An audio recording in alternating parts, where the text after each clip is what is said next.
17 मे पासून 15 जून पर्यंत एक असा महिना येतोय ज्याला स्वतः भगवान विष्णूंनी आपलं नाव दिलं आहे. एक असा महिना ज्याला अधिक मास, पुरुषोत्तम मास आणि धोंड्याचा महिना म्हणून ओळखलं जातं. पण का येतो हा वाढीव महिना? काय आहे यामागचं वैज्ञानिक आणि धार्मिक रहस्य? आणि का मानला जातो हा महिना इतका पवित्र?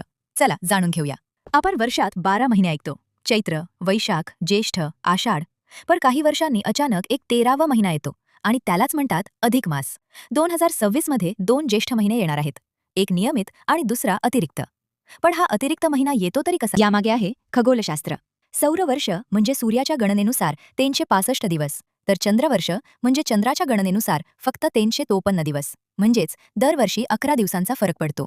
आणि सलग 3 वर्षांनी हा फरक जवळपास 33 दिवसांचा होतो. म्हणून पंचांग संतुलित ठेवण्यासाठी एक वाढीव महिना जोडला जातो. तो म्हणजे अधिक मास. यामुळे त्या वर्षात 12 ऐवजी 13 महिने येतात.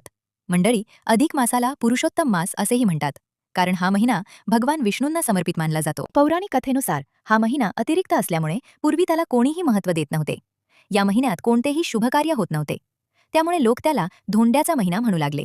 दुःखी झालेला हा महिना भगवान विष्णूंकडे गेला. तेव्हा विष्णूंनी त्याला आपले पुरुषोत्तम हे नाव दिले आणि सांगितले, जो भक्त या महिन्यात भक्ती, दान आणि साधना करेल त्याच्यावर माझी विशेष कृपा राहील. तेव्हापासून हा महिना अत्यंत पवित्र मानला जाऊ लागला. किती सुंदर कथा आहे ना? एक गोष्ट तुम्ही नक्की ऐकली असेल. अधिक मासात जावई आणि लेकीला घरी बोलावून मानपान केले जाते. हिंदू परंपरेनुसार जावई आणि लेक ही विष्णू आणि लक्ष्मीचे रूप मानले जाते. त्यांचे पाय धुवून पूजा केली जाते.